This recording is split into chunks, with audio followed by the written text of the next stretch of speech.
get lots of feedback from viewers here at Muscle Car of the Week, and it's always pretty cool to see what people have to say. Sometimes it's just a comment that they like the particular car. Sometimes they point out that we got something wrong. And every once in a while we like to do kind of a viewer mail episode and address a few of these comments, maybe make a correction or two, and that's what we're doing today. So we'll jump right in. Our first comment is in regards to Muscle Car of the Week episode number 59, where we showed you a 427 powered 1968 Mercury Cougar GTE. Very, very cool car, except in the video I mistakenly referenced Ford putting 427s in Mustangs, which they didn't do. So it's an example of something we didn't get right, so we take this time to correct those mistakes. Our next comment is in regards to episode number 54, where we showed you a 1970 Oldsmobile 442 convertible with the W30 455 under the hood. And the comment comes from YouTube, a Mr. Robert Harrier, who says, "Why is the car red underneath?" And what he's referring to there is on these 442 W30 cars from 1968 up until 1971, they had red fender wells. When you open the hood, you see these bright red inner fenders. And it's an interesting story how those came about. Those actually started on Pontiacs in 1966. There was an option code number 522 that you could order, and it was a plastic insert that went inside the fender wells, behind the front wheels, and in the rear fender wells as well, inside the rear wheelhouses. And it was purely a visual accent thing. Well, the Oldsmobile guys got a hold of it, and they included it on the 1968 through 1971 Olds 442s. The difference is on the 442 Oldsmobile, the whole inner fender itself is red plastic, not steel with a plastic insert. Although if you look in the back, in the rear quarter panels, those are still a pressed-in plastic insert. So an interesting question, kind of a cool item. We get that one every once in a while, so we thought we'd touch on it here. Our next comment again comes from YouTube. It's in regards to episode number 41, where we showed you the 1968 Corvette L88 Roadster. And a lot of people have commented on this saying, this show's called Muscle Car of the Week, and a Corvette is not a muscle car. And again, yeah, we know. Muscle cars by definition are mid-size family cars, sedans, two-doors that are built with minimal options and the biggest engine they could fit in them. Corvette is a two-seat sports car, so technically it's not a muscle car. However, there are a lot of very cool Corvettes in the Brothers collection, and we think it's fun to share them, so they just kind of fall under the Muscle Car of the Week banner in our show. We hope it doesn't offend. Next, we're jumping to episode number 22, where we showed you the 1970 Yenko Deuce Nova. Very, very cool car, powered by an LT1350. It's a great color. It's a very rare car.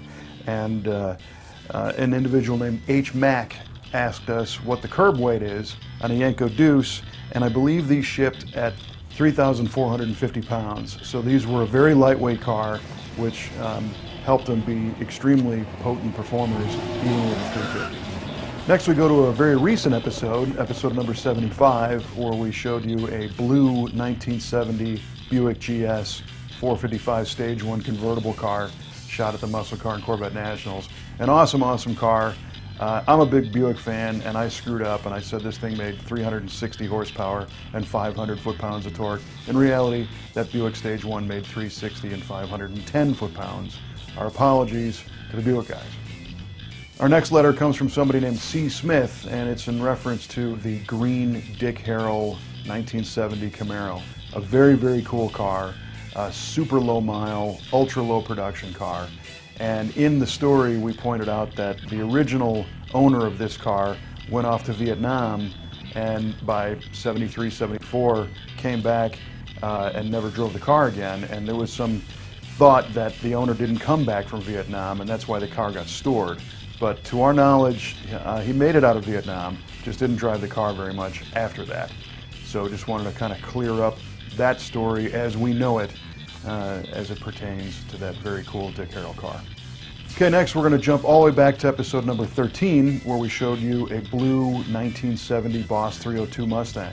And there's a very important detail, styling detail, that we failed to mention in the video, and a guy named Brian Cabral pointed out to us that the quarter panel vents were omitted from the Boss 302. The regular Mustangs all had them, and the reason for it is when Larry Shinoda designed that car, he wanted it to be as slick as possible, and removing those fake quarter panel vents actually helped the aerodynamics of the car, so the Boss 302s had no vents in the quarters. A neat detail that we probably should have mentioned, and that's why we're bringing it up here. Our next letter is in reference to the 1973 Chevrolet Camaro Z28 that we showed you in episode number 74. And in this we talked about the difference between gross and net horsepower ratings. Up until about 1971, the published horsepower numbers were called gross numbers, and they were set forth by the Society of Automotive Engineers through a standard. And that standard was called SAE J245. And basically what that said is the engine horsepower could be advertised based on the engine alone and the only accessories needed to make it run. After 1971, that standard changed to where they added all of the accessories on the front of the engine to simulate the actual power it would make in the car. So all the horsepower numbers dropped in 1971 because the standard called for the alternator and the power steering pump and everything that the car needed to run was added to the engine, which dropped that power level. We got some comments about the net horsepower ratings possibly being at the rear wheels. They were not, according to the SAE documents, and you can look these up online. The main difference is before 1971, gross ratings were just the engine and the stuff it needed to run. After were the accessories as installed in the car. And our last email comes from an individual through YouTube regarding episode number 51, which was the four-door 1965 Ford Galaxy that is powered by a 427 dual quad R-Code V8 and has a 4-speed in a four-door. Just a crazy combination.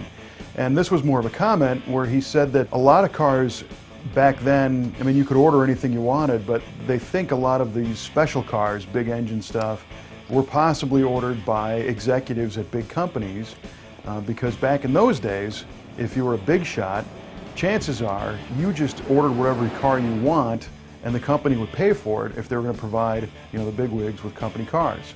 Today, if you're lucky enough to have a company car, generally the company just issues you something that's cost effective and, you know, whatever. And today you can't even order special combinations like in the old days. But in the case of the 65, I don't know if it's true or not, but the story is plausible enough to where some executive could have handpicked this car and had his company pay for it. And therefore we see some of these really oddball engine and transmission combinations in cars that an average family man might not have bought. I don't know if that happened with this car, but it's just kind of an interesting point. So if you have any comments or feedback on any of the videos that we do on Muscle Car of the Week, you can contact us right through our website at musclecaroftheweek.com. We also encourage feedback on the Facebook page.